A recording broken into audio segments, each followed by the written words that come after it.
പ്രിയപ്പെട്ടവരെ, കേരള മുസ്ലിങ്ങളുടെ അതുല്യമായ ഒരു ആത്മീയ നേതൃത്വമാണ് പാണക്കാട് കുടുംബം. കമ്മ്യൂണിസ്റ്റുകാരും കമ്മ്യൂണിസ്റ്റുകാരോട് ചേർന്ന് നിൽക്കുന്നവരുമല്ലാത്ത എല്ലാ മുസ്ലിങ്ങളും അത് അംഗീകരിക്കുന്നുമുണ്ട്. കേരളത്തിൽ തന്നെ ഒരുപാട് മതസംഘടനകളുണ്ട്. മുജാഹിദ്, ജമാഅത്തെ ഇസ്ലാമി, തബ്ലീഗ് ജമാഅത്ത്, കേരള മുസ്ലിം ജമാഅത്ത് തുടങ്ങി ഒരുപാട് സംഘടനകളുണ്ടെങ്കിലും അതിൽ ഏറ്റവും കൂടുതൽ ശക്തമായ ഒരു മതസംഘടനയാണ് സമസ്ത കേരള ജമഅത്തുൽ ഉലമ. സമസ്തക്ക് തുല്യമായ ഒരു സംഘടന കേരളത്തിൽ നിലവിലില്ല. ഏറ്റവും ശക്തമായൊരു സംഘടന തന്നെയാണ് സമസ്ത. അതിന് പ്രധാനപ്പെട്ട ഒരു കാരണം പാണക്കാട് കുടുംബത്തോടുള്ള ജനമനസ്സുകളിലുള്ള അംഗീകാരമാണ്. പക്ഷേ അത് മനസ്സിലാക്കാതെ സമസ്തയെ കമ്മ്യൂണിസ്റ്റ് ആലയിൽ തളക്കാമെന്ന് വ്യാമോഹിക്കുന്നവർ ചില എല്ലിൻ കഷ്ണങ്ങൾ ചിലർക്ക് ഇട്ടുകൊടുക്കാൻ തുടങ്ങി. ചില ആളുകളൊക്കെ അതിൻ്റെ പുറകിൽ പോവാനും തുടങ്ങി. എന്നിട്ട് പാണക്കാട് സാദാത്യങ്ങൾക്ക് ജനമനസ്സുകളിലുള്ള അംഗീകാരവും ബഹുമാനവും ഇടിച്ചു താഴ്ത്താൻ വേണ്ടി അവർ കിണഞ്ഞ് പരിശ്രമിക്കുകയാണ്. അതിനുദാഹരണമാണ് മുക്കം ഉമർ ഫൈസി. പാണക്കാട് തങ്ങന്മാർ കാളിയാവാൻ പോലും യോഗ്യരല്ലെന്ന് അദ്ദേഹം പരസ്യമായി പ്രസംഗിച്ചു. പ്രവാചകൻ സല്ലല്ലാഹു അലൈഹി വസല്ലമ തങ്ങളുടെ കഠിന വിരോധിയായ അബൂജാഹിൽ പ്രവാചകനെ എവിടെ കണ്ടാലും ഉപദ്രവിക്കും എന്നുള്ളത് ശാഠ്യം പിടിച്ച് നടക്കുന്ന ഒരാളായിരുന്നു. പക്ഷേ പ്രവാചകനെ ഒരിക്കൽ നേരിട്ട് മുന്നിൽ കണ്ടപ്പോൾ പ്രവാചകൻ സല്ലല്ലാഹു അലൈഹി വസല്ലമ തങ്ങളോട് അദ്ദേഹത്തിന് വല്ലാത്തൊരു ഭയം തോന്നി. പ്രവാചകൻ അനുസരിക്കുകയും ചെയ്തു. കൂട്ടുകാർ ചോദിച്ചു, അല്ലയോ അബുൽ ഹക്കം, നീ എന്തിനാണ് മുഹമ്മദിനെ നേരിട്ട് കണ്ടപ്പോൾ ഇത്രയും പേടിച്ചു പോയത്? അബൂജാഹിൽ പറഞ്ഞു, മുഹമ്മദിൻ്റെ 2 ചുമലിൻ്റെ മുകളിലും സിംഹം നിൽക്കുന്നത് ഞാൻ കണ്ടു. വാ പൊളിച്ച് എൻ്റെ നേരെ ചീറിയടിക്കുന്നത് പോലെ എനിക്ക് അനുഭവപ്പെട്ടു. അതുകൊണ്ടാണ് ഞാൻ ഭയപ്പെട്ടു പോയതെന്ന്. ഇതുപോലെ പാണക്കാട് സയ്യിദ് സ്വാദിഖ് അലി ശിഹാബ് തങ്ങളെ സമസ്തയുടെ 100ാം വാർഷിക വേദിയിൽ കണ്ടപ്പോൾ ഉമർ ഫൈസിക്കും ഇതേ അനുഭവം തന്നെയാണ് ഉണ്ടായത്. അത്രയും കാലം പാണക്കാട് സാദിഖ് അലി ശിഹാബ് തങ്ങളെ വളരെ മോശമായ നിലക്ക് ചിത്രീകരിച്ചു കൊണ്ടിരിക്കുന്ന ഈ മനുഷ്യൻ അവിടുന്ന് പറഞ്ഞത്, നമുക്കെന്തെങ്കിലും വിഷമങ്ങളുണ്ടായാൽ നമ്മൾ ഓടിച്ചെല്ലുന്ന അഭയകേന്ദ്രമാണ് പാണക്കാട് എന്ന്. മാത്രമല്ല, എന്തെങ്കിലും വിഷമമൊക്കെ ഉണ്ടായാൽ നമ്മൾ ചെന്ന് അന്യായം പറയുന്ന അല്ലെങ്കിൽ നമുക്ക് തണലായി നിൽക്കുന്ന ഒരു കുടുംബമാണ് പാണക്കാട് കുടുംബം. നമുക്കെന്തെങ്കിലും വിഷമങ്ങളുണ്ടായാൽ നാം ഓടിച്ചെന്ന് പറയുന്ന കുടുംബമാണ് പാണക്കാട് കുടുംബമെന്നും നമുക്കൊരു തണലാണ് പാണക്കാട് കുടുംബമെന്നും. എന്നിട്ട് അദ്ദേഹം പറയുന്നു, ഞാനൊരു ലീഗ് വിരോധിയാണെന്നും പാണക്കാട് വിരോധിയാണെന്നും പലരും പറയുന്നു. അങ്ങനെ ഒന്നുമില്ല, ഒരു മുസ്ലിമിന് സഖാവാൻ പറ്റില്ല എന്ന് അദ്ദേഹം പരസ്യമായിക്കൊണ്ട് അവിടുന്ന് പ്രസംഗിച്ചു. കേട്ടിട്ട് നമ്മളുടെ ഇടയിൽ ഇങ്ങനെ വിരോധമാണ്, ഞാൻ ലീഗ് വിരോധിയാണ്, സഖാവാണെന്നൊക്കെ പറയുന്നവരുണ്ട്. ഒക്കെ പറച്ചിലാണ്. ഒന്നുമില്ല, സഖാവ് ഒരു മനുഷ്യനിക്ക് അങ്ങനെ ആകാൻ കഴിയൂല. ഒരു മുഅ്മിനായ മനുഷ്യൻ, അതുകൊണ്ട് ഒരു മുഅ്മിനായ മനുഷ്യന് ഒരു കമ്മ്യൂണിസ്റ്റുകാരനാവാൻ പറ്റില്ല എന്നാണ് അദ്ദേഹം പറഞ്ഞത്. ഇത് നേരത്തെ കാസിമി പറഞ്ഞിട്ടുണ്ട്. അല്ല, യഥാർത്ഥ കമ്മ്യൂണിസ്റ്റ് ഒരിക്കലും അയാൾക്ക് ഒരു മുസ്ലിമായി ജീവിക്കാൻ സാധ്യമല്ല. അത് നടക്കുന്ന കാര്യമല്ല.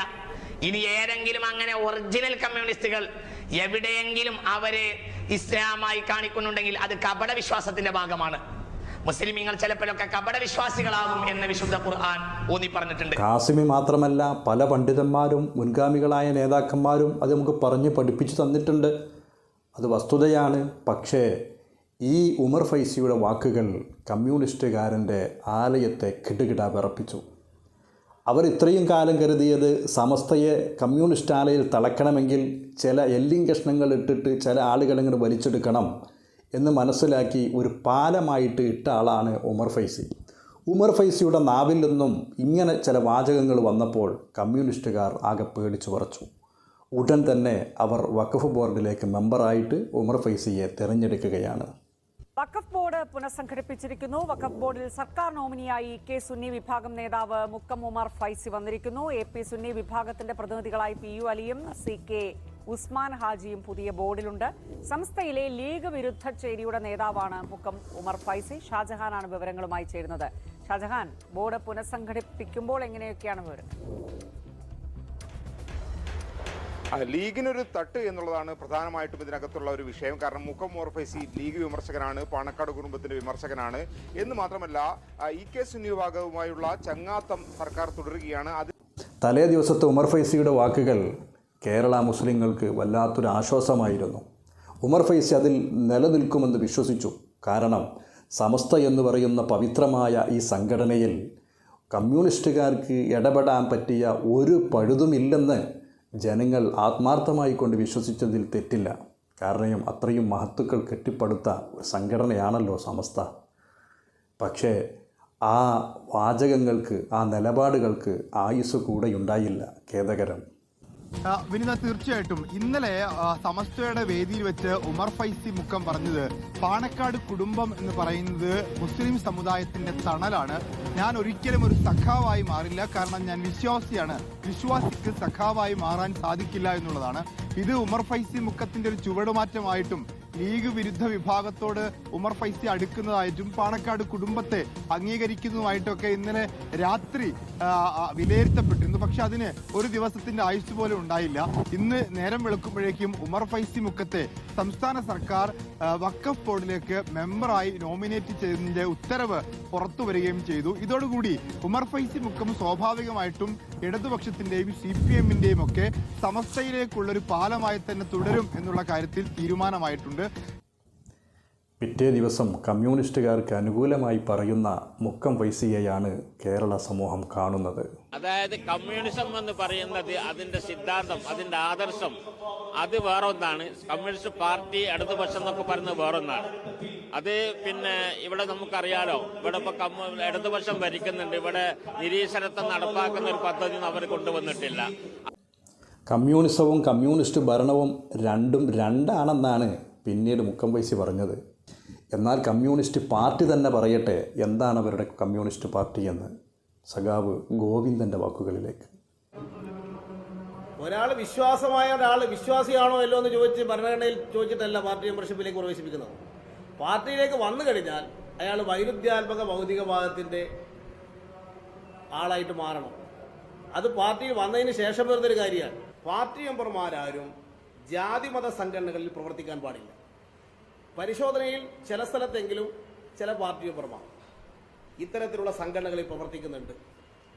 അത്തരം സഖാക്കളോട് അത് സംഘടനകളുമായുള്ള ബന്ധം പാർട്ടി മെമ്പർമാർ എന്നുള്ള നിലയിൽ ബന്ധപ്പെടാൻ പാടില്ല എന്നത് കർശനമായി നടപ്പിലാക്കണം. ഇത്തരത്തിൽ പാർട്ടി സഖാക്കളെ പ്രവർത്തിക്കുമ്പോൾ എങ്ങനെയെങ്കിലും കുറേയധികം സഖാക്കളുള്ള മെമ്പർമാരുള്ള പാർട്ടിയാക്കിയിട്ട് മാറ്റിയാൽ പോരാ.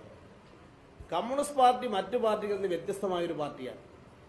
ആ വ്യത്യസ്തത പ്രവർത്തനത്തിൽ കാണാൻ കഴിയണം ജനങ്ങൾക്ക്. അത് കാണാൻ കഴിയണമെങ്കിൽ കമ്മ്യൂണിസ്റ്റ് പാർട്ടി മെമ്പർമാർ കമ്മ്യൂണിസ്റ്റ് മൂല്യങ്ങൾ ഉയർത്തിപ്പിടിക്കുന്നവരായിരിക്കും.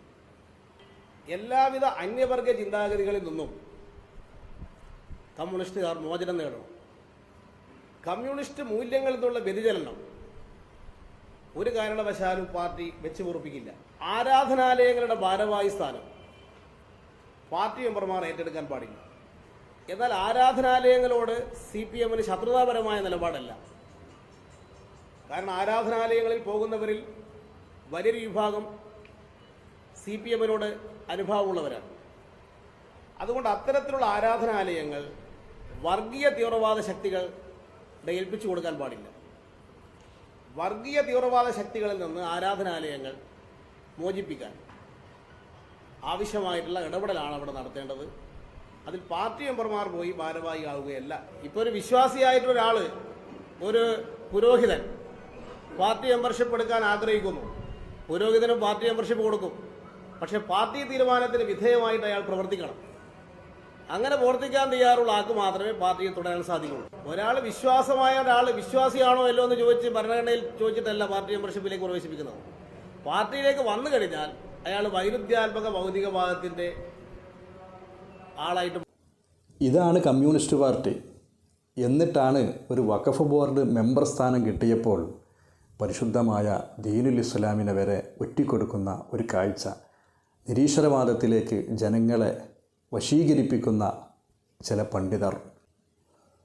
ഇവരോട് നമുക്ക് പറയാനുള്ളത് ഞാൻ നേരത്തെ പറഞ്ഞത് തന്നെ ഒന്നുകൂടെ സൂചിപ്പിക്കുന്നു. അവനവന്റെ താല്പര്യങ്ങൾക്ക് വേണ്ടിയിട്ട് കമ്മ്യൂണിസത്തിന്റെ മുമ്പിൽ ഓക്കാനിച്ച് കുമ്പിട്ട് കൈകൂപ്പി നിൽക്കുന്നവരെ നിങ്ങൾക്ക് കാലം മാപ്പ് തരില്ല. ഇസ്ലാമിനെ തകർക്കാൻ വേണ്ടി വരുന്ന നിരീശ്വരവാദികൾക്ക് പാലം വെച്ചു കൊടുക്കുകയാണ് നിങ്ങൾ ചെയ്യുന്നത് എന്നുള്ളത് നെഞ്ഞത്ത് കൈവച്ചുകൊണ്ട് ചിന്തിക്കുന്നത് നല്ലതാ. പാവപ്പെട്ട നിഷ്കളങ്കരായ മുസ്ലിം സഹോദരന്മാർ നമ്മളിനി എന്തു ചെയ്യും? നമ്മുടെ പ്രിയങ്കരനായ നേതാവ് മുസ്ലിം കൈരളിയുടെ അജയ്യനായ ആത്മീയ നേതാവ് പാണക്കാട് സയ്യിദ് സ്വാദിഖ് അലി ശിഹാബ് തങ്ങളുടെ വാക്കുകൾ നിങ്ങൾ കേൾക്കുക. അതോടുകൂടിയിട്ട് ഞാൻ എൻ്റെ വാക്കുകൾക്കും വിരാമം കുറിക്കുന്നു. അസ്സലാമു അലൈക്കും വറഹ്മത്തുള്ളാഹി. അപ്പം അതാണ് കേരളത്തിൻ്റെ മാതൃക, അതിൻ്റെ പാരമ്പര്യം. ആ പാരമ്പര്യത്തെ കളഞ്ഞു കുളിക്കുന്ന ഒന്നും തന്നെ മഹല്ലുകളിൽ ഉണ്ടാകാൻ പാടില്ല എന്നാണ് എനിക്ക് പറയാനുള്ളത്. ആരെങ്കിലും അങ്ങനെ ചില ചന്ദനത്തിരിയുമായിട്ട് വരികയാണെങ്കിൽ ആ ചന്ദനത്തിരി അപ്പം തന്നെ ഇങ്ങനെ ആക്കിയിട്ടാണ് കളയണം. കാരണം ചിലപ്പോൾ ഒറ്റ ഓട്ടത്തിൽ ചന്ദനത്തിരിക്ക് സുഗന്ധം ഉണ്ടായിന്ന് വരും, കത്തി കഴിഞ്ഞാൽ സുഗന്ധം പോകും. അപ്പം നമുക്ക് പറയാനുള്ളത്, നമുക്കൊരു പാരമ്പര്യമുണ്ട്, ആ പാരമ്പര്യത്തിൽ ഉറച്ചു അതാണ് വിജയത്തിലേക്കുള്ള പാത. അതിനെ ഉറപ്പുവരുത്തുവാനും അതിനെ ശക്തിപ്പെടുത്തുവാനും അതായിരിക്കണം മഹല്ലുകൾ ചെയ്യേണ്ടത്.